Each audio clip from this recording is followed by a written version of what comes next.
Welcome to Real Talk with Passaic. For those who are just tuning in, today we have the mayor of the city of Passaic that's coming in. Like I said, he had to make a public service announcement for a young lady who claimed a victory through God. And if anything, he would talk about that. But we got victories in this city. Amongst what everybody talks about, God is working in the city. With that being said, I would like to bring up into Real Talk with Passaic our man, Mr. Mayor Hector Laura. Peace and blessings, Mayor. All right, everyone. Sorry about the mask. As many of you know, I have a newborn baby, so I got to be a little extra cautious, a little extra careful because of the newborn baby. But it's a pleasure to be here. I know Brother Kasim had asked me to come on with him, and I promised him I would. Anytime we had a young lady that was swept into the Passaic River, as you know, we was all praying because it was a scary ordeal just to see the videos and the pictures. But she came back today, and she wanted to thank everyone for their prayers, for their concern. Like I seen when I saw her, man, she's about 4'7", 80 pounds.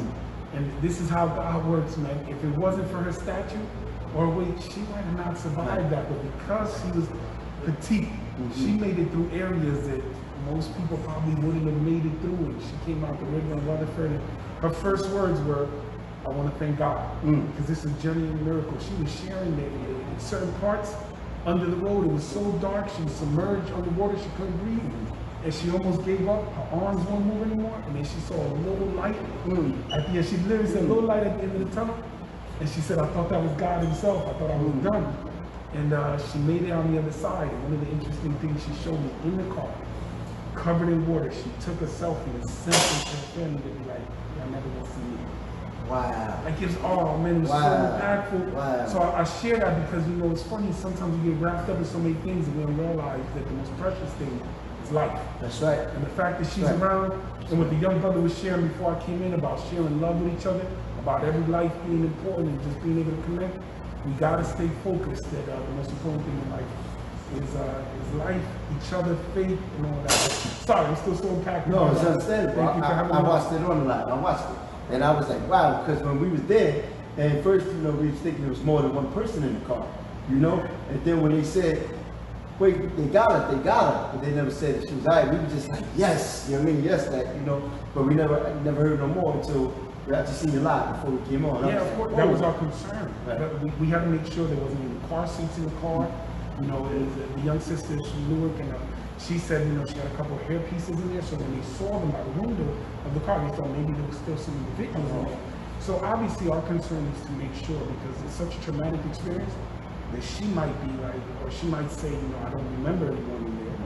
We need to verify. So thank God there was nobody else, and it's the first time. Right. As Chief Chernicross of the fire, Chief Louis Guzman, and we all know, with their over 30 years of experience, have you ever seen something like this? He said they never seen anything like that. I was with Deputy Chief Gentile was sharing the same thing. It's real miracle. Yeah. Then I always say, people say God don't exist, that'll make it.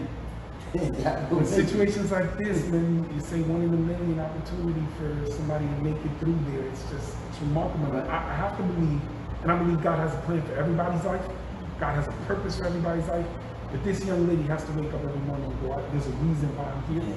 And that story she's going to share, because when you tell people I've been through stuff, everybody's been through stuff. But when you can share what that stuff was, when you can say, I've been through something, let me tell you what that was. I was underwater in complete darkness, unable to breathe, 5 minutes thinking I was dead. And at the end, I saw light. And that's so symbolic of our entire life, because we sometimes go through, you know, times in our lives where like, I can't see any hope. Right. I feel like I'm lost and there's no way out, and I can barely even catch my breath with everything that's going on. If that young lady's story can teach us anything, it's that there's always hope. That's right. There's always hope no matter what. And at the end, your life is intended to be a blessing and a testimony to inspire others. Sometimes what you're going through is harrowing at the time, but later on, it's going to be the inspiration someone else needed to hear to keep going forward. We get into preachers. Yeah, exactly. That's right. Now, amen. Let me ask you this before we get into, because I asked for people to ask some questions. Sure. And like I said, there's one thing about the mayor will answer your questions. If at times you see him and he just can't answer your question at that time. It's unfortunate that he's running to take care of some other stuff. But Mayor, what are you doing right now for the city? In terms of in general? Yes. Well, first of all, let me say that we work as a team, and nobody gets anything done on their own. Like if I have an initiative, and we'll speak very specific with Kasim here, we want to make sure that our streets are running well, that our parks are well. Then DPW is out there every day, the front line, making sure that our city runs well. If I want to get an initiative done in terms of investment, I'm working with my planning board and my zoning board, the city council members, Dr. Terrence Love, Councilman Joe Garcia, Councilwoman Tanya Mello, Councilman Daniel Schwartz, Councilman Chaim Munn, Councilman President Gary Sher, Councilman Patel. I work with the council together to get things done to make sure that we get proper investment and development in the city. When it comes to recreation, I work with obviously Lisette, Batner, Cindy, Sam Beeler, who's my new Director of Human Services, very intelligent. He comes from a remarkably diverse background, Native American and African American. And I got to share with you, because today he told me, because I wrote his letter of recommendation. I'm not taking any credit for it, but I read it, I wrote his letter of recommendation. He was accepted to Cornell University for a double master's program that he's going to be doing. So congratulations to Sam Beeler, a strong and remarkably inspiring brother, and he's running our program here. But the point I wanted to highlight, working with Rick Fernandez, the business administrator, is that when I get asked a question, what am I doing? I like to respond, what are we doing for Passaic together? I get to lead, and I get to come up with the initiatives and the vision, but we do it together. Now, specific initiatives I want to share. This year, we're going to open up the first ever riverfront park, Dundee Island, a $12 million project. Listen, in a county named after Passaic River, Passaic County, and a city named after the river Passaic, we've never had a riverfront park in the whole county. Passaic is going to get the first one this year. I got to start the initiative as director of the Board of Chosen Freeholders about 4 years ago. When I was the director, when I became mayor, I made sure to bring everyone together to finish this deal, working with the freeholders. Special thank you to Anthony DeNova, obviously freeholder TJ Best, freeholder Bruce James, director Sandy Lazara, Deputy Director Pat Laporte, freeholder Terry Duffy, freeholder Assad Akhtar. The county is so beneficial, but that's going to change downtown. Some people have said to me, Mayor, what's the big deal with creating a beautiful park downtown? And I would respond, well, why is Thurlow Park such a big deal? If a park doesn't make a difference, then why does everybody always talk about it? Because having beautiful parks for our children, having beautiful open space for our children makes a difference. We just passed at the planning board and our redevelopment board, 1,000 property redevelopment initiative, which is going to allow individuals to develop downtown Main Avenue. A lot of those one-level buildings, they're going to go to 2 levels. People say, why do you want so many apartments, especially in front of the river? It's because we graduate over 600 kids every year. And every politician since I've been around says the same thing to their high school graduating class. We want you, after you go to college and get a job, move back here to Passaic. But where are they going to move to if we don't provide them opportunities and apartments to live in? Because a lot of these kids that graduate college, they're not looking to build a house right away or a family. They're moving to Hoboken or to New York. They want to be in proximity to train stations and buses because they want those live-work lofts or studios. So I want to create that downtown here so our kids, they graduate as engineers, as teachers, as lawyers, as filmmakers, as artists, whatever they're doing, to say, I want to live here. And with the new $4 million bus terminal coming with funding from the state of New Jersey and the county, we're creating a $4 million bus terminal, state-of-the-art, right on Passaic and Main Avenue. So that's going to connect from the train station down to Garfield. That's going to be an amazing opportunity for transportation for individuals who say, I don't want to drive to the city to work. I want to be able to take the bus. Including with that, there's going to be beyond development, certain initiatives like the VFW, as you know. We were able to save the VFW with a remarkable initiative, and I'm so proud of everyone that showed up to that meeting at City Council, where we were able to talk it out. We were all there as a community, and that's why I want to point out, look, there's sometimes individuals in the community that don't agree with me. I was not going to appreciate that, but when you come together for something that has to impact our children and our city, I respect it. We don't have to agree. But when it comes down to saving our city, we need to put our differences aside and we all come together. And we had a meeting with individuals that are supportive of me, individually weren't, but we all came together with one goal. And you know what came out of it? We saved the VFW. We're going to create housing for veterans, something that we've long needed in the city. We're going to make the VFW even better.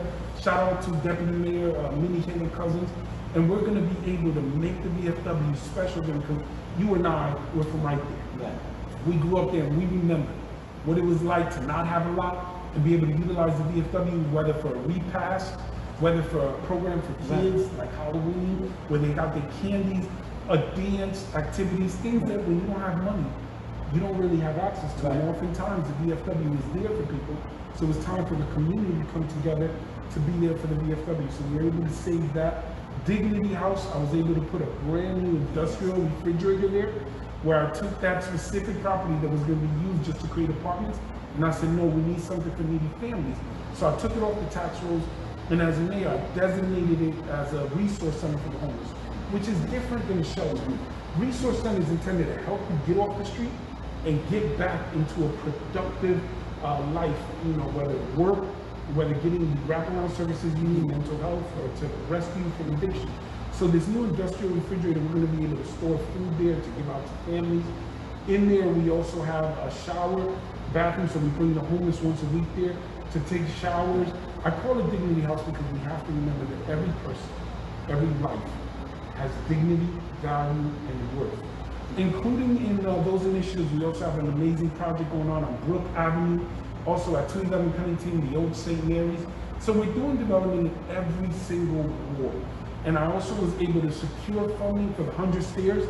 So we're finally going to do that. We have a developer who's promised to do the bottom of the stairs because he's building these apartments to the left of them on Harrison.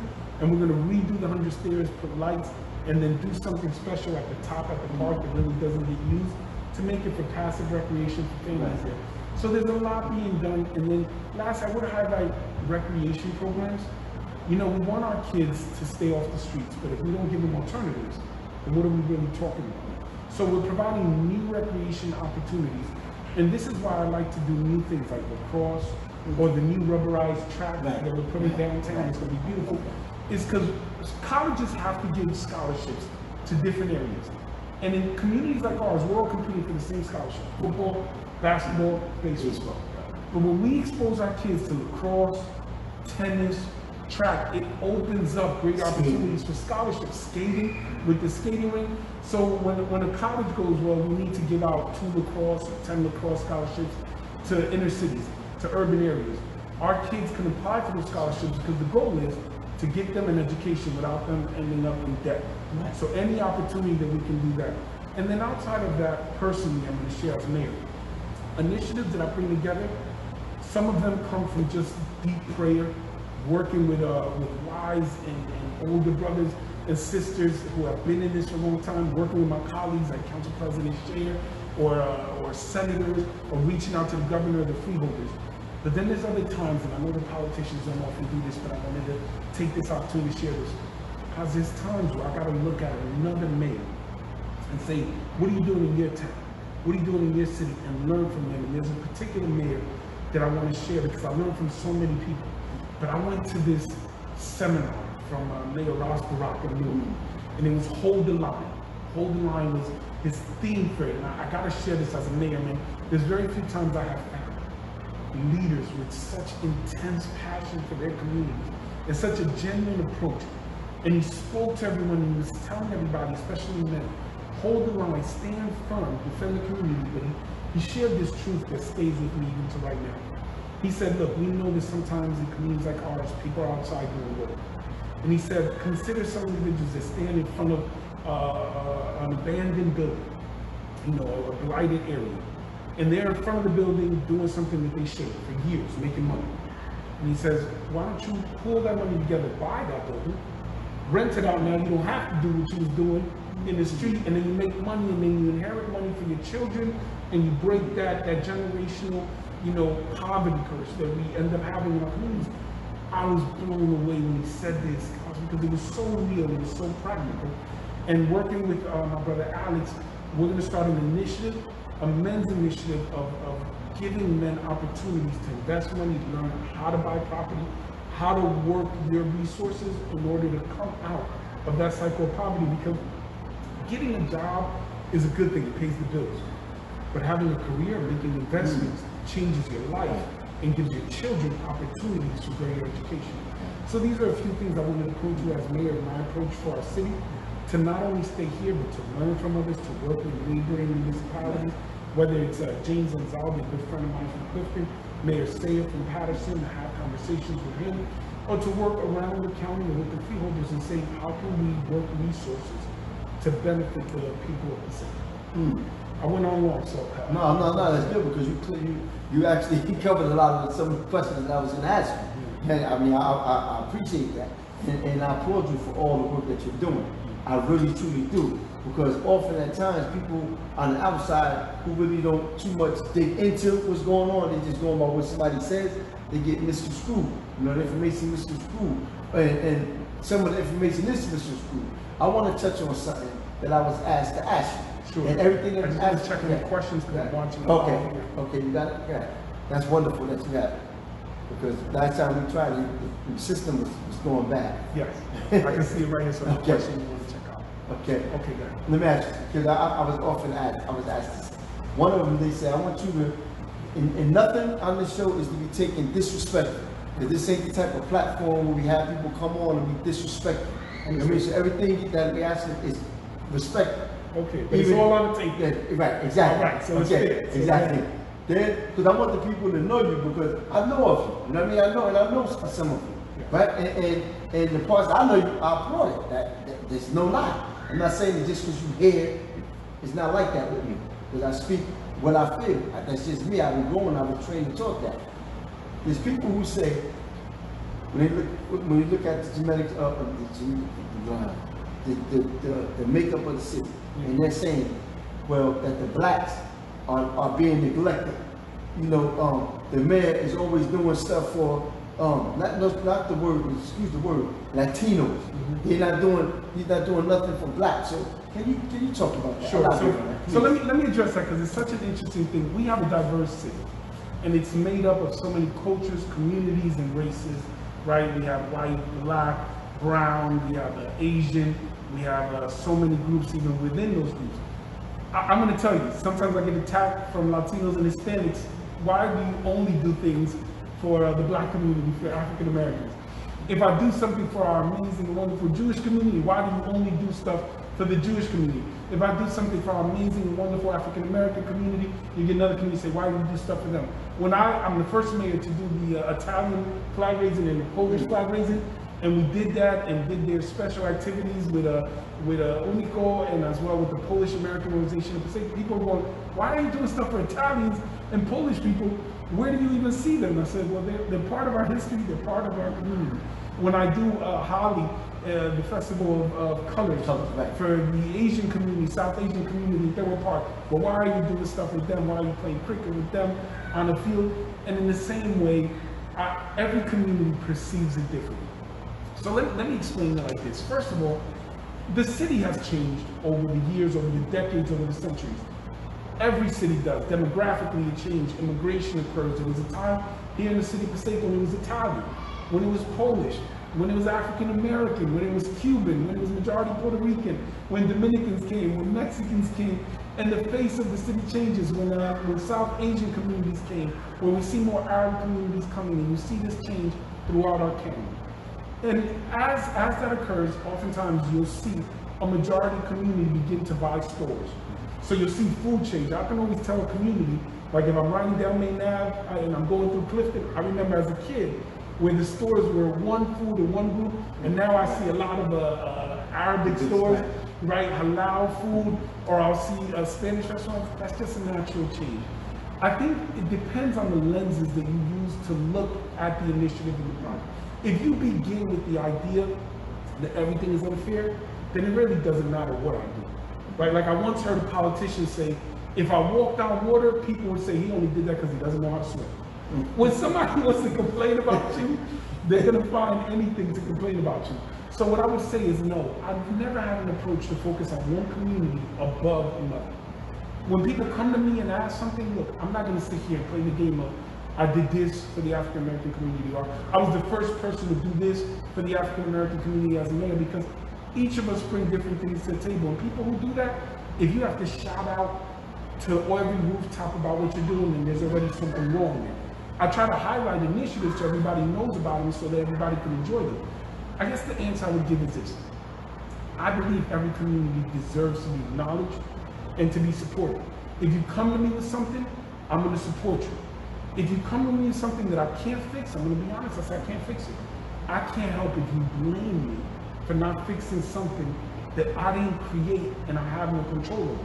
There's issues in our city sometimes have nothing to do with me, cousin. There's issues that have occurred from decades ago. Deep-rooted resentment of communities that have been treated unfairly, and I become the face of it because I hold the title. Sometimes it's not even about me personally. It's you're the mayor, you're in the seat. So if I'm gonna vent, I'm gonna vent at you, and if I'm gonna be mad at government, you're the face of government. I chose this position, so I have to receive it. You know, like we say, I put my big boy pants on, and I say, okay, you're gonna bring your criticisms and your anger at me, but I will say this. I've sat in meetings with every councilman. I've sat in meetings with freeholders and with senators, and I've fought for our community, and I've seen them fight for our communities. I would never work with somebody who has a bias against any members of our community, and specifically to our African American communities. And to your question, if you feel that initiatives that I do aren't specifically benefiting the African American community alone, then you're right. Because it's not my desire to only benefit the African American community, because I view our city as a whole. So I do initiatives. When I do initiatives downtown, I'm not saying I'm only doing that for the African American community. I'm doing it for everybody downtown and everybody uptown to come and enjoy it. I view our community as a whole, but at the same time, I recognize the unique approach as well as experience of African Americans, of Black people in general. So if there's an issue, bring it to me, because I'm always going to be upfront and straight. Not sure if that answered it, but if you need more detail, let me know and I'll get into any more detail. I like that. I like that. Now, let me ask you this. When you had spoke at the protest that was in Passaic, when Yes. the people came out, they came from Clifton and marched into the city, and you were talking about, you spoke briefly about the Black Lives Matter movement. And how do you see that movement? Like with all the injustices that's taking place throughout the world, and in particularly targeted at this particular time, or this dispensation in time of bad cops towards black Americans or black people in general throughout the world. We got to talk about in our country. How do you see that? So I believe that we can all agree that bad cops don't belong in the police force. The challenge is the system that needs to identify officers that dishonor the oath that they took, because good officers hate bad cops just as much as the community does. In regards to my conversations or the speeches that I made at demonstrations and protests, I'm always consistent. I'm gonna be the same in private that I am in public. Let me make this clear. The term Black Lives Matter should not be controversial to anyone. If you have an issue with Black Lives Matter, that's a problem, because what you're arguing against, if your best argument is that color doesn't matter, then I want to say this very directly. I'm looking to the camera because some of my close friends in the religious communities, I've seen you post things up that say, you know, if you need to put color before lives matter, that's racist, and I want to share something with you. You're the same people that talk about color when you want to talk about crime on crime. You'll say, well, what about black on black crime? If color didn't matter, you wouldn't mention it. Obvious, and that's hypocritical. If you're gonna say you have an issue with saying the word black with Black Lives Matter, but yet you'll put up a post talking about black on black crime, then apparently color only matters when it's convenient to your argument. So I want to say this. Black Lives Matter as a statement, as a principle, I support 100%, because why wouldn't you? Anybody who doesn't support it, you have issues with that community, and you need to deal with that with God and be transparent. That doesn't mean community doesn't matter. I've used this analogy before because I've heard it, I thought it's good. If the fire department shows up to a neighborhood and there's a house on fire, and the fire department focuses its resources on that house on fire, and every other neighbor comes out and says, what about all the other houses? All the other houses matter. I'll be like, yes, that's a truthful statement, but only one house is on fire. That's right. And the house on fire needs to receive the resources from the fire department. If you want to sit there and argue with the fire department about the house down the block and how 10 years ago that house had an issue and this house over here ended up getting a call, that misses the point. of the urgency of the moment. And the urgency of the moment would demand that we all focus on the house on fire. Our brothers and sisters of the black community. And when I say the black community, we understand that there are black people that are coming from everywhere. There are black Germans, black people from France, black people from Russia, black people from all over, black people from the Dominican Republic, from Cuba, Puerto Rico, Peru, South America, Colombia, all over. Black individuals and African Americans specifically are experiencing things that the rest of the world and other communities don't directly experience. And though you can relate, if you don't agree, then I would ask you to check your views and your perspective and make sure it's consistent, because if it's not, you're part of the problem. So in regards to the movement, the founders of the movement, the purpose of the movement, that's not what I'm involved in. I'm gonna be very clear on that. That's not for me. But in terms of individuals, in terms of African Americans, in terms of black people in general, I believe we all have a responsibility to stand with and for every single brother and sister and denounce injustice and racism at every level, no matter where it comes from. And that is not controversial. Now, we want to have deeper, more nuanced conversations, very important conversations as to what that means or what the movement is supposed to be. That's a whole different thing than telling everyone that if you can't agree that the life of a young black man, a young black woman, a black baby, a black senior citizen, a black professional, whether he is a lawyer, a doctor, or the individual working at the corner store, sweeping to bring food home to his children, all of those lives matter. But let's go beyond just the saying. Black education matters. Black employment matters.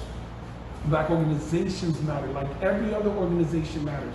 So if you're not a part of the solution, at least don't be against those who are trying, because if you're going to point out every single flaw in the movement, I'm going to tell you this. You can point to any movement in history of any community and find flaws and say, those who were the founders of this cause had this issue. Or those who pushed forward this belief, they had this thought that was wrong. Don't do that. You look at a community, and I share with everyone, and I understand that coming out of our comfort zone isn't easy. Be willing to look at a community that's going through a struggle and rising up to unite, and rather than distract and try to divide or jump online and try to post things up to say, well, did you see what this person who's African American did in this city or this crime? That doesn't answer the question of how do we confront racism? How do we deal with years and centuries of injustice and disproportionate injustice that occurred to one community? I would say again, I believe Black Lives Matter. And before I run around telling everybody, and try to mask my disapproval of the movement by saying, oh, I believe all lives matter. Yeah, of course, that's obvious. Obviously, all lives matter. But we have a community that is in need, not just today, but has always been in need of justice in this country. And the urgency of the moment now demands that we come together in support. And that doesn't mean that we have to be against any other community. One of the impactful things about the demonstrations, Brother Councilman, is that when I looked out, I saw Jewish individuals, I saw Latino individuals, I saw South Asian individuals, I saw Asian individuals, I saw people of different backgrounds, different faiths. I saw women wearing hijabs. I saw women wearing long Pentecostal skirts. I saw men and women of different faiths and different beliefs, and some who don't carry religious faith, walking together. When you consider the civil rights movement, individuals walk together. Individuals, again, who were Jewish, who were Muslim, who were Christian, who were atheists, who were black, who were white, who were brown, they fought together. So why is it different now? I think we all agree that we denounce any negativity for those who are fighting for a just cause, a righteous cause. Unite. And if you can't unite physically, unite in prayer. And if you don't want to unite, then at least shut your mouth. Man, I don't mean to be that direct, but don't be against a movement unless you're going to be part of the solution or come up with a better alternative. That's my opinion. Wow. Now, man, let me ask you, Mr. Ash, when it comes to, like the shooting that just took place in Passaic, unfortunately. In fact, can I take a 7-second moment of silence for those grieving families and those who lost their life in Patterson, starting right now.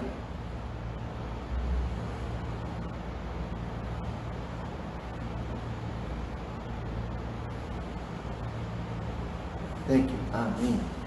Man, I remember we talked, and you said to me once, one of your goals is to not let the Satan get out of hand. And particularly when it comes to like that type of thing, the Satan, we don't have it like that. We haven't, thank God, we haven't got to that point. What are the initiatives that you are taking, like with the police department or with your library resources, to not let that happen, or try to put forth a sort of effort to stop that from coming into our city? So first, let me say that my prayers and my heart goes out to the city of Patterson. Listen, I love Patterson. As a freeholder, I was a representative over the entire county. I know individuals right now, if you look at TJ Best, who's been so passionate about Patterson. He loves the city and he's someone I care dearly for, as well as working with those in elected office, every single council member. I've worked with council president now, Flavio Rivera, obviously a former council president, Vincent Davila, Ruby Cotton, Councilwoman Cotton, every one of them. I'm not going to go through every name, but I'm going to tell you this. As a mayor of a city, I will never, ever look at one city and say, I'm glad it's not us. Or look down on the city, because by the grace of God, it could be any one of us, and if not by his guidance, where would we be? Right. So I join with you in my prayer, because if it hurts Patterson, it hurts all of us. Right. If something happens in Newark that's wrong, I look at Mayor Ross Rock and it hurts me. If something happens in Jersey City, I look at Mayor Phillip and it hurts me. If something happens in Clifton, I look at Mayor Jim Anzaldi, I look at Mayor Anzaldi and it hurts me. I want all our cities to do well. In specific though, or specifically the city of Passaic, of course I want our residents to be safe. So here's our approach, and I've told individuals all the time when I run into them. The number one concern that I have is the life of every single resident. That's number one. What good is it if we have nice parks if our kids are losing their lives? What good is it if we pave every road if families aren't safe to walk down the sidewalk or drive down those roads? What good is it if we have 1 million programs but kids aren't alive to participate in them? What good is it if we build 1,000 beautiful brand new schools but kids aren't safe in the classroom to learn? So here's my approach. Number one, and I know for those who are religious, I'm not trying to make light of this, but I need you to understand where I come from. I begin on my knees in prayer to the Almighty and ask God to watch over our city, because at least it's God that's watching over our city. Look, if it isn't God, then we labor in vain. So I begin there humbly understanding that it must be God to protect our city, but also understanding we have a practical responsibility to implement policies and initiatives that maintain security and public safety. So I've increased our police department. I've hired over 45 police officers since I've been mayor of the city of Passaic. I've increased our department because I think that it's important to have police in the streets, but I've also initiated community policing. Walking up and down the streets, getting to know the store owners, getting to know the communities. Is it perfect? No, it's not perfect, but we're getting there. I also implemented an initiative and created a substation down by 2nd Ward, by number 11 school, what we used to call the park, when the basketball courts was in front of the Bobby Thomas band shelter, and we used to shoot half-court shots. Putting the specific substation there is important because police presence in specific areas sends a message to the community and encourages individuals to have a relationship, and it also forces our police to be out in the community. I'm also putting a police substation down by 6th Street in order to focus on the area. I'm also looking for redevelopment.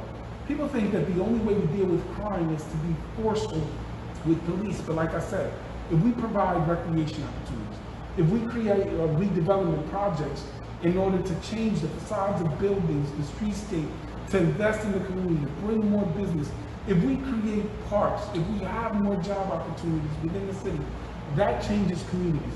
It's one thing to tell people, well, why don't we just tell people to stop being violent? But when people feel frustrated, desperate, with no options, they tend to go down a negative route. So I'm not saying that we're better than anyone, but I believe that the solution is that we all, as communities, focus our resources on providing opportunities for our youth. We support our police, the good police, in their initiatives, because for those who say we don't need police, I'm going to be honest with you. At 3 o'clock in the morning, somebody breaking into my house, I'm calling the police. And I don't want a dispatcher to pick up the phone and say, all right, we're sending our thoughts and prayers to you right now. I need them to tell me they're sending a police car. So we need to support good policing and deal with real crime in our communities. So what I'm doing is I'm reinforcing initiatives within our police department to enhance public safety, making sure that the police officers that work in the school have relationship with our young people. And also, I can't say that every violent act is a result of injustice or some kind of stress, because some people are just violent. Some individuals have other issues and they're committing crimes and they should be dealt with to the full extent of the law. But I will say that if you have a community that's welcome, that tells individuals, listen, in our city, you have to have opportunity to feel free, to enjoy the city you live in. If you're standing on the corner, not committing a crime, and you're just hanging out and talking with individuals, you shouldn't feel harassed. You shouldn't feel pressure, and that's our message within the police. Now, if you're doing wrong, understand, the police have a role, and you know the life that you chose. So when the police come and tell you, get off the block, what you're doing is wrong, don't look at them like you're shocked, because that's the world you chose, and they're gonna deal with you. But in terms of law-abiding citizens, we must be firm in our position that public safety is a priority, and the police will not be lax or take a laissez-faire approach when it comes to crime. If you commit a crime in the city, we're going to throw everything at you. If you're violent in our city, we're going to do everything that we can to protect our residents. And I'll be very clear, and I don't want to be too controversial, but I want to be real, because you said everything's on the table. If an individual is standing, let's say, near here, or on Myrtle Ave, or on Brook Ave, or Ascension, and their goal is to shoot in the middle of the night, and the cops aren't there to stop that, and that stray bullet, God forbid, enters into someone's home and a baby dies, or a mother or a hard-working father who just came home and he gets caught by a bullet, the first thing people are going to say is, where were the cops? Why weren't the police there to stop it? So there must be a balance where we accept, support your police, make sure that they're out there, and at the same time make sure that the community is never feeling oppressed or dealt with unjustly. It's not an easy balance, because we're human and we're imperfect. But when we identify flaws, we come together and we resolve them. And then again, the goal is to reinforce in our children in the city of Passaic that our city needs to be a city where you feel safe, welcome, that is clean. Our parks are here to enjoy. Our streets are here for individuals to travel and get to one place or another. Our stores are here so that you can shop, and there's opportunities for recreation and work. If we focus on that on the youth, let's give them a better option than simply saying, no, no, don't do this, but rather, yes, yes, do this. And let me ask you this. I don't know what time it is. Whatever time you need, you got me all night. All right, listen. When they come to your question, Whatever happened to the CETA program out of Washington High School? it's my brother. The CETA program in the summer. The summer programs that you have, I don't know what it's called now. Where a couple of years ago we had the kids who could go to the city hall, do recreation, and get a job in the summer. Yeah. That's what you're talking about. What happened, I mean, right now it's a pandemic, so there's a Well, job. that leads to a real important question, right? Right. When people say use funding for the police for our youth, and I'm going, guys, it's important that we have these conversations, but I think we should begin with questions. Because we often begin with statements rather than the question, are you using any funding for the youth? And we'll go, yeah, we have the Youth Police Academy. That's a program in the summer where we take youth and they go through camps and they do programs and exercise. And we do this for kids. You guys have seen the graduations at school number 6. We do that all the time. We have programs for the community. Someone said, well, why don't we have body cams? When I became mayor in November 2016, we implemented body cams throughout the whole department. Some individuals say, listen, we need more police from our community, more minority police. Let me tell you, we presently have about 170 police officers. 135 are minority. 135 of our police department are minority. You have to understand that if you, and I get it, but when individuals say you have to do this, rather than asking, what are you doing? And that that has to be put in perspective, right? Because if you go, police should reflect the community that they serve. You agree with that? Yeah. Okay, so in the city of Passaic, that means that our police should be overwhelmingly representative of our diverse demographic. We should have individuals of the Jewish community, African American community, Latino communities, right? If the city of Passaic has over 70% Latinos in there, you would imagine there'd be a greater percentage of Latinos, not because of discrimination, just because of numbers. But what if you go to a city that's 95% white? Is it right that the police department is all white? That's the thing. If you're saying it has to be reflective of the community, be consistent. Because sometimes we put stuff out there, guys, and if we're going to be real, let's talk about it, right? If you say the police have to look like the community, but what if you go into a community where you don't find a lot of minorities? Do you want the police department to be diverse no matter where it is? Or do you want the police department to be reflective of the people who live there? Naturally, it's going to be reflective. If I grew up in a city, I'm going to want to be a police officer there, a fireman there. But I have to say this as mayor, I believe this. I don't think you have to be a certain color to be a good cop, because I've seen white police officers that are remarkable. They care, that are involved with the kids. And then I've seen Latino police officers that I'm like, when do you retire? Growing up, not right now as me. I work with them, right?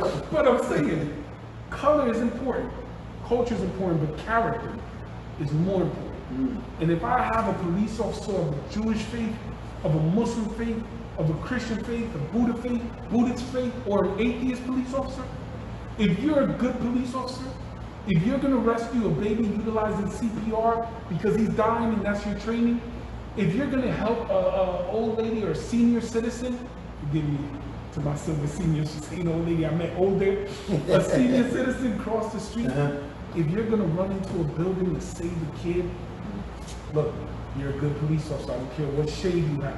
What I want is a police officer that responds to 911 or is walking in that community to be a good police officer, whether you're a man or woman, regardless of whatever that hyphen, whatever comes after that hyphen, because we're a hyphenated culture now. Everyone has a hyphen. Right. With this and then whatever comes after the hyphen. Whatever it is, I care that you're a good police officer. You said body cams. Yeah. I'm glad you spoke of that, because now, could you explain when it comes to body cams, because some people in the community, even myself, I feel that all officers should have a body cam. Is that reasonable? So, I would say no. Not every police officer. Ideally, every encounter with the community should occur with someone wearing a body cam. So if I have the police officer in records, and I have a camera in records, I don't need every police officer in record. Now, unless he's gonna wear it the whole time to make sure to hold him accountable. If you're out in the community and you're gonna have an interaction with the public, yes. Okay. But again, we have to remember, police officers are human, right? So I have to turn on my police body cam. Technology is getting to the place where certain body cams automatically go on. Like they got new technology where the moment you remove your gun from the holster, the camera turns on. That's impressive. Okay. It's impressive and expensive. It's not just impressive, it's expensive. So we go defund the police. Where are you gonna get the money to pay for body cams? Like we have to make reasonable arguments, right? Because if you're sitting there telling people, listen, you don't need money in the police department, then who's gonna pay for the body cams? Exactly. So I agree that police officers who are gonna have interactions for their safety and the safety of the people they're dealing with should have body cams. I believe that. Right. Okay. Now, also, what type of, all right, are there enough programs in the city for the youth? Because like you said, everybody's not playing sports. So like, never enough. So what would be your, like how would you, Okay. you know, like how would you get at that to more or less appease, not the people, but the children that don't like playing sports? Of course. So here we have different programs. Like in rec, we have computer dojo program. I know that Brother Kasim is going to step out to make an adjustment, a technical adjustment. So we have programs within our city for kids that don't play sports, because not every kid wants to get involved in athletic activity. So we have individual, like computer dojo, teaches kids at a young age how to code. We have spoken word, where kids get to speak, you know, or do poetry. I'm gonna share with you my freshman year at Senior Hall. I did a little bit of poetry, spoken word, won a few contests. and put a couple dollars in my pocket. I think it's a wonderful thing to inspire the arts and creativity in our children. We also have dance programs. We have like Zumba, which is exercise. We also have programs for children with special needs. We've developed and grown and expanded those programs. We have Joe Cologne, who's in charge of that. So we have a lot of programs for our children. Thank you. We have a lot of programs, but the question is, do we have enough? I never think we have enough. I think we need so much more. And here's one of the dreams I have. I want midnight basketball. I desperately wanted midnight basketball. I'm trying, I was talking to the Boys and Girls Club. I want to open up our basketball gyms to have young people and young adults playing basketball between 10 p.m. and 2 o'clock in the morning. Now, I'm going to admit to you, I have a selfish goal. I want our young people to be so tired that they don't have enough energy to do anything wrong. My dream is that young people can be involved in football, basketball, track, swimming, computer dojo, so many things that if anybody invites them to do something wrong, they say, I find the energy for that. I spend all my energy doing something positive. So despite what some people think, listen man, if you start a program in the city and it's gonna occupy our kids, I'm with you. I'll support you. Now, if I come near you to support you and you kick me, I'm gonna support you from afar because I'm a human being. And as mayor, and I was born and raised in this city, if you're gonna pretend somehow like I'm not from the city because I'm the mayor now and you don't want me around, then listen, I'm gonna respect that because I'm about the kids. So if you're offering it for the kids, my support's gonna be from afar. But if you want me there, I'm there because I believe in this and I believe the recreation. And recreation is not just sports.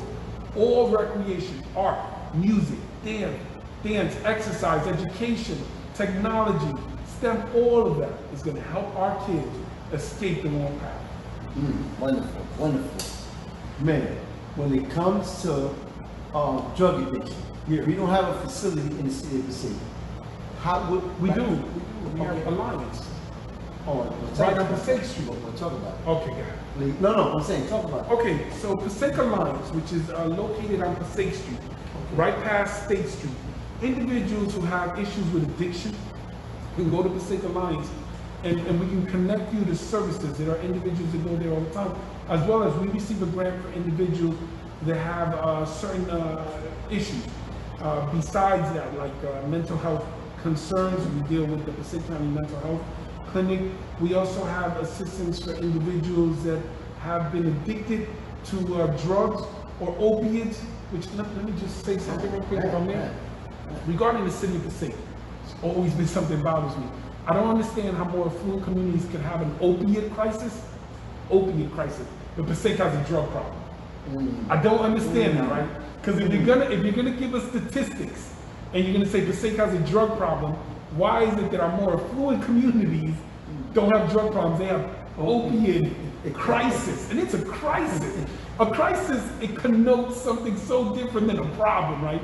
A crisis is something I help you with. A problem is something that you have, and you should have been taken care of. And we gotta be careful and pay attention when they use those words when it comes to our communities.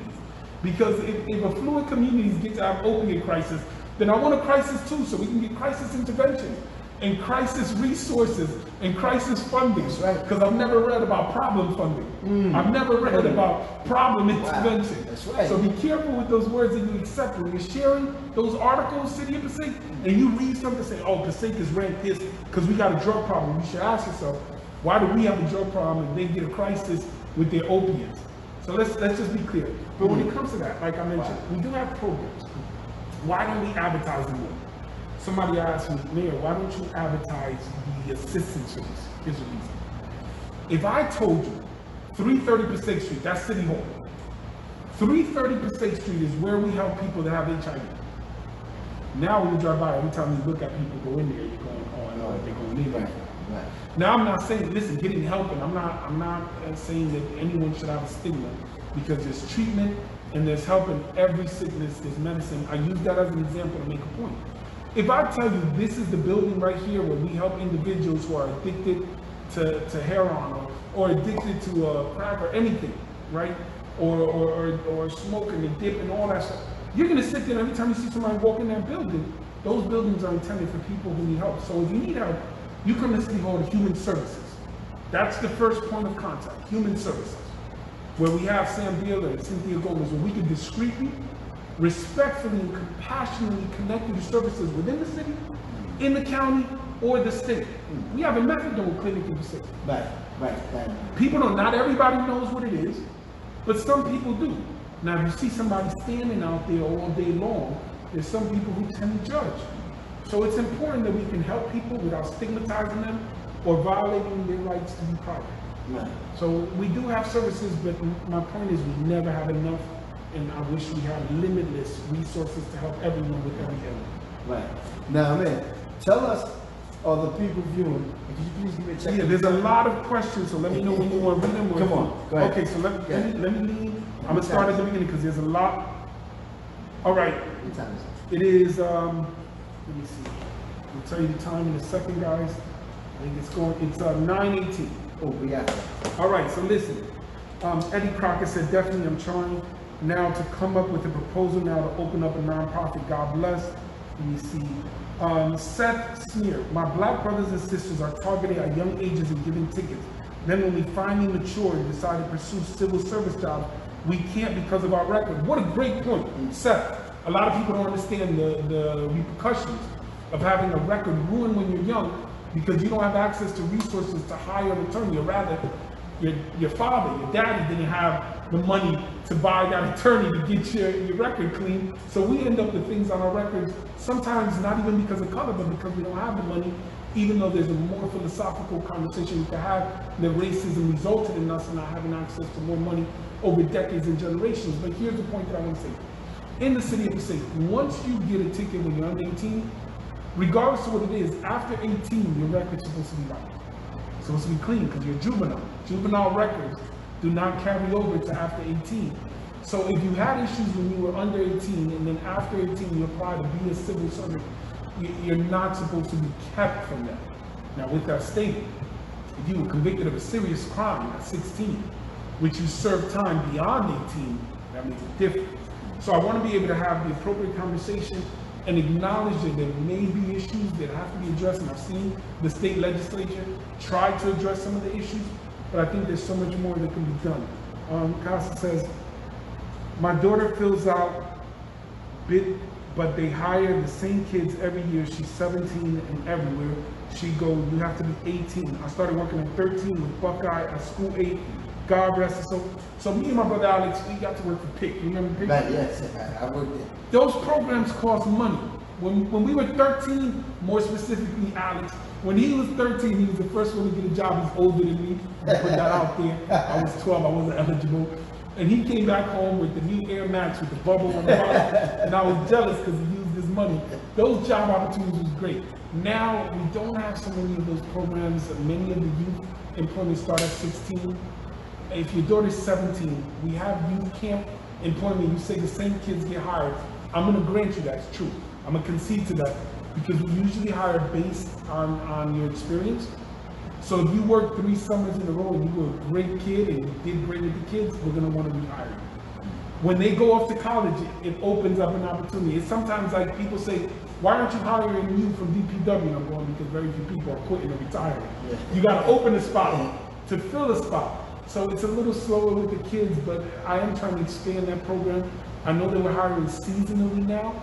So if your child still wants to work, please reach out to our City of Passaic at the personnel department. Let me see if there's a question. Let me ask you a question. Go ahead.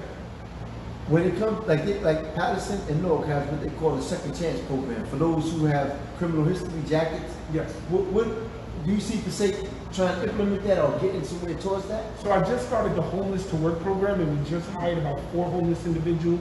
They gather sometimes in our Salvation Army. So I put money aside and I sent our employees from Human Services as well as personnel from the resources together to go out, and on the day that we were providing showers for our homeless as well as free COVID testing, we gave them applications. Now obviously everybody applied, not everybody applied, but 4 were eligible to apply, and we're going to try to get them in at EMC. Okay. Cleaning the streets and then build your way up. Sometimes the challenge we have with the second chance program, and we do have second chance. Look, I was appointed by the governor of the state of New Jersey, Phil Murphy, as a commissioner on the Passaic Valley Sewage Commission. I've had the opportunity to help individuals from Passaic to get jobs. You know, one time talking with my friend Kenny Luciani, We had a deep conversation. He used to be the commissioner there, former councilman. And I remember Kenny said, you know, Mayor, if you can, help people, they can't do anything back for you. So I was thinking, I like that. And I said, you know, it's always been my approach, but I love the fact that you also have that spirit. So I look to try to help people second chances. Here's the problem with second chance opportunity.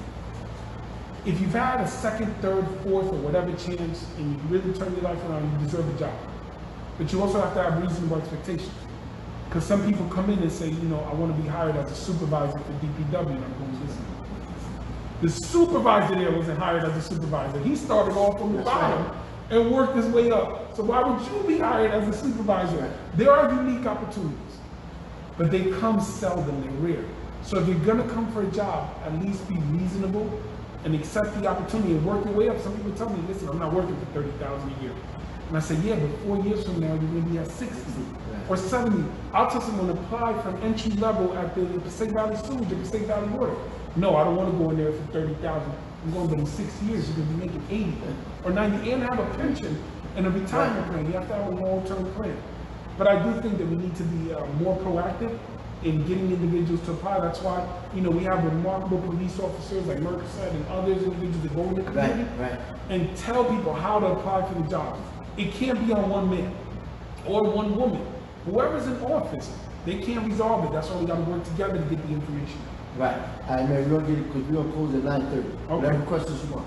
All right, ask the right questions and get the answers, okay? With the church's 2 open sermon program, Johnson, listen, many of the churches are opening. They just recently, by the governor's order, allowed up to 100 people in a church if that's 25% of their capacity. So some of them have already started camps. Boys and Girls Club started their camps. Certified Angels started their camps. Certain churches, but it's very difficult because you can't tell kids not to interact. So let me put it like this when it comes to the pandemic.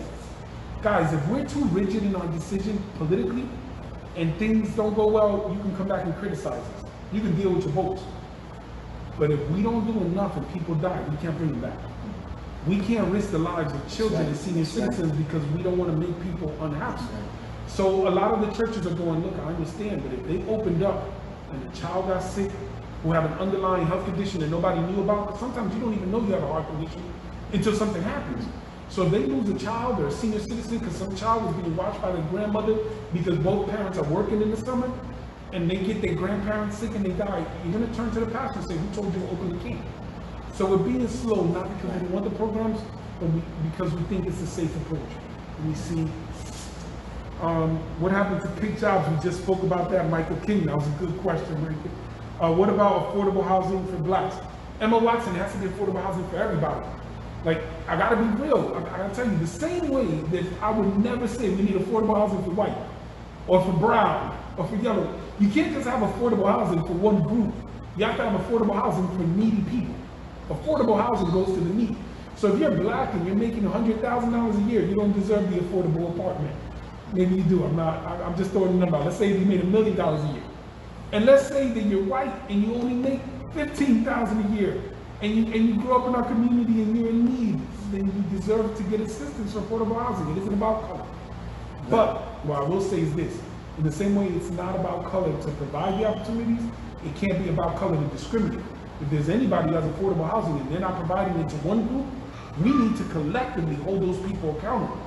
Bring them out to the map and hold them to task for this. Because there should be no discrimination. I'm gonna try to do these really quick. Let me ask this too, because this is what I'm asking. When it comes to special needs, yeah. What is the incentive that's being done in Passaic for incentive excuse me, like what type of incentives are there when it comes to special needs? So what we have are special programs in terms of children with autism, Asperger. The spectrum has gotten so broad, but we also have to remember there are individuals that have cerebral palsy, individuals that have developmental delays. Sometimes we say special needs and only look at children that have autism. That's why they made the spectrum so broad to include everybody. So we have, as you know, invested in parks, in recreation opportunities, but what we need is more programs in our schools. We need to demand that funding in our schools result in more therapy, speech therapy, occupational therapy, all types of therapy for our children. Here's where the problem comes. A lot of the parents take the first no. Community, listen to me. Just because you were rejected in an application or request for a resource doesn't mean you're not eligible for it.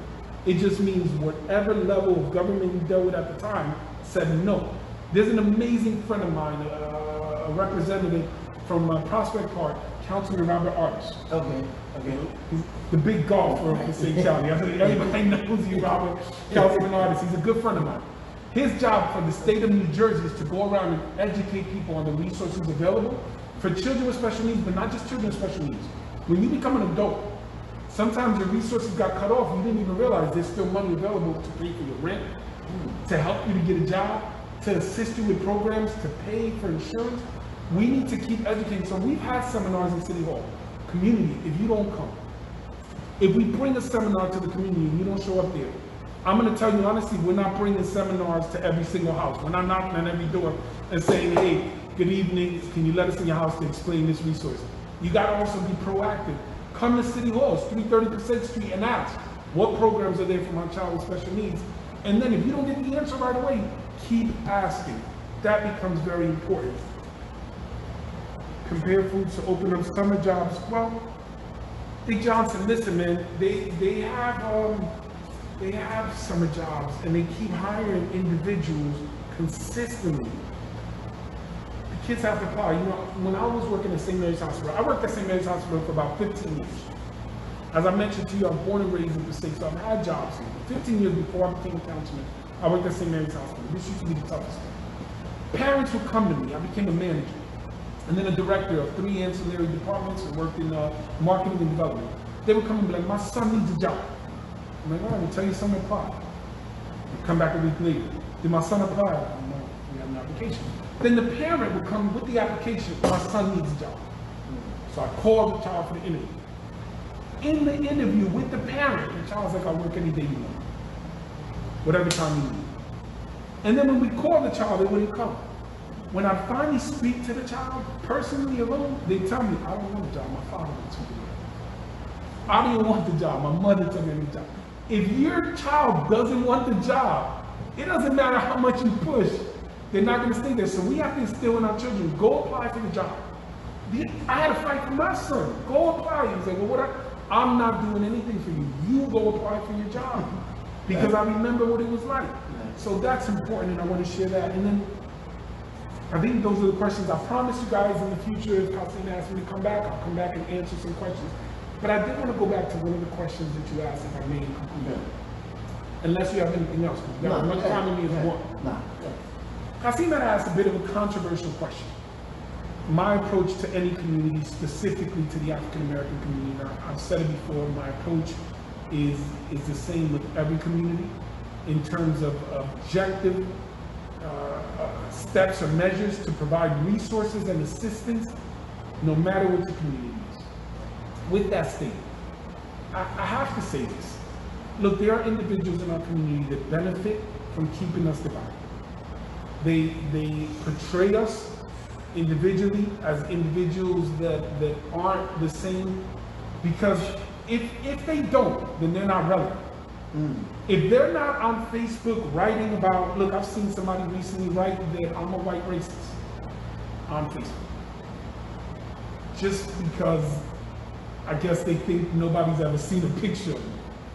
But when I started thinking, why would they write that? I realized that there are some people that if they're not divisive, then they have nothing to offer. Because when we came together to save the VFW, those same individuals, those Facebook activists, didn't come for that. When we came together as a community to talk about saving the tracks, removing the railroads and developing the park, they didn't come for the conversation. I call them Olympic style candidates because they only show up every 4 years when they're running for office. Like the Olympics, you come around every 4 years and then after you disappear for 4 years. A lot of them come around only if they're running or only about them. So they'll tell you something like, the mayor only did this because he wants your support, so you would vote for him. Yeah, it's called politics. Do you want me to do stuff that you don't support? If you don't vote for me, I don't stay in office to keep doing good. It's not an insult to call a politician political. Just like I don't say the doctor only did that for medical purposes, or the lawyer only did that for legal reasons, or the teacher only did that for educational purposes. Politicians do things to support the community and for the community to support them. So when you elect somebody to office, you want them to do things, so you say, I like that, I'm gonna vote for you. Think about what they say when they say, he only did that because he wants your vote. Then why are you running? You're running because you want their votes, so you could have the chance. So come up with a platform of what you do instead of constantly attacking what other people do. Because all you have, or rather if all you have is to attack what somebody else does, or to add motive to it, they don't really care about us, they always divide us, that's not productive. Come up with something that you've done. And I'm not gonna name any names because I don't want to end up controversial, but I will say, to the Al Bundy candidates who always talk about 20 years ago I scored 4 touchdowns in a single game with a program that I had, with something that I did 20 years ago, to the Al Bundy candidates from Married with Children. I remember Al Bundy, he always talked about 20 years ago. 20 years ago. Tell me what you're doing now. Because if you want to talk about a united community, then do something productive that we can all point to. Don't just be the person that's in the street always saying, this person's bad, this person's evil. They don't.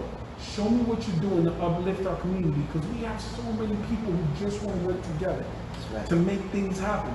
That if all you have to offer is this negative, constant, divisive, hateful, lying approach, the rest of us have outgrown that. Let the people around, including the young generation, make things happen. Because when I was young, everyone told me I could get into office and make a difference, just like I tell young people. But when they get there, we attack them when they're there.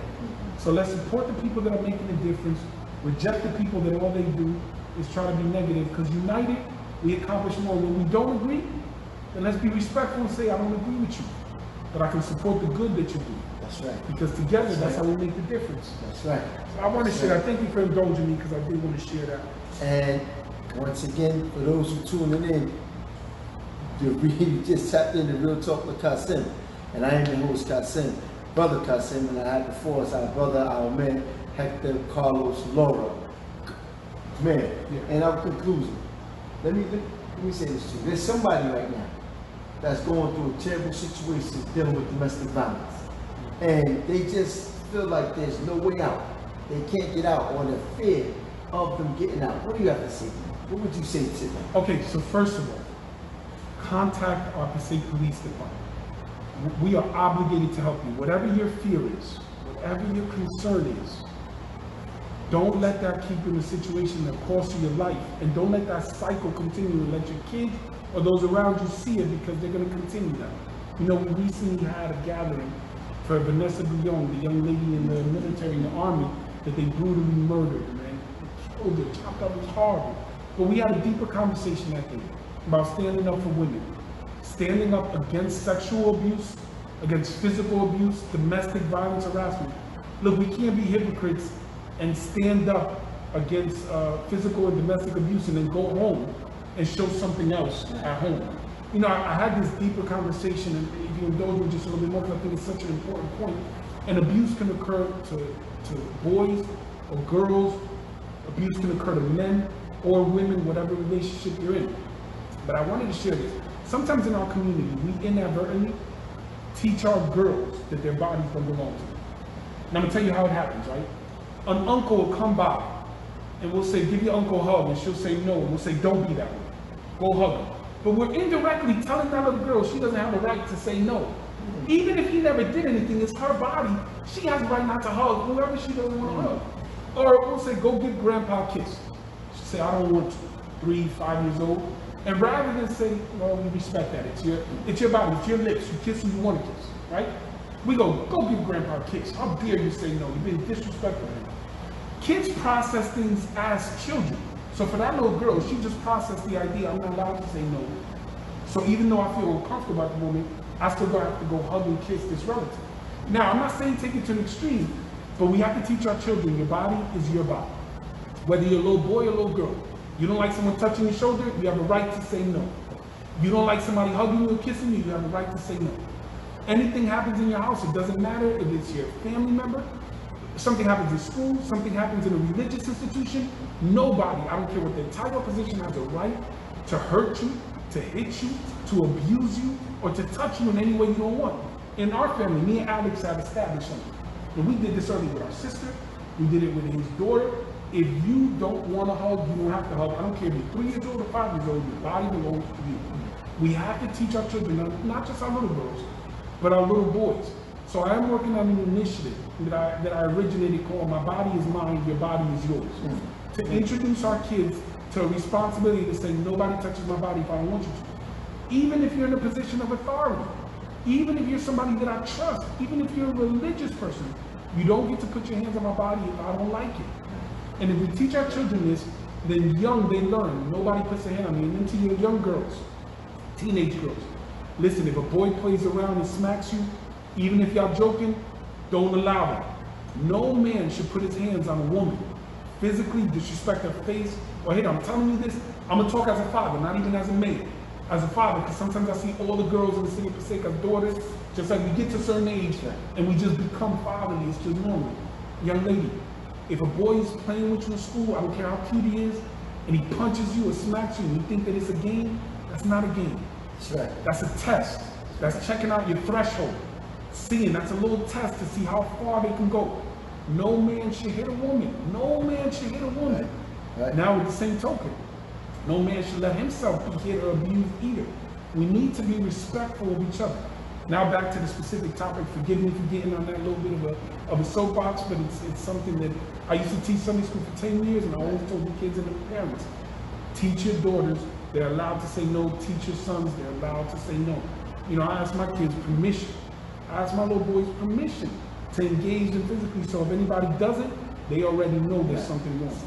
Now with that said, in domestic violence, we have a large immigrant population. So sometimes some of the immigrant women in our community, they get so scared to report because they think they're going to get deported. That leaves them vulnerable. Wow. Whether somebody's beating them at home and say, if you go to the cops, they're going to deport you. Now, if you believe in women's rights, you need to support these women and fight for them. Then there's other women who get abused at work or by landlords because they hold something against them. You'll be fired, or you'll get evicted, or again, if you're undocumented, you'll get deported. In the city of Passaic, it doesn't matter what your immigration status is, it doesn't matter what your economic position is, it doesn't matter who you are. It doesn't matter your faith, your background, the language you speak, your color. If you're in a domestic violence situation, come to the city of Passaic. Come under a pretext. Say, I'm going there to check recreation programs, and then tell one of the counselors, you need to speak to the resources. Reach out to us. There are resources in the county and locally to assist you. We don't want you to feel alone. You're not alone. We're here to help. With that being said, is there one more question? Good show, Kasim. Real talk. May I have to Carlos for stopping by and sharing your thoughts. Thank you. Thank you, Mr. Rose. Thank you for that. Thank you guys for listening and allowing me to participate. Listen, as men, some of us, and I know Kaz can attest to this, we didn't always grow up with the best role models. You know, we were taught, you know, to flirt, sometimes right, sometimes wrong.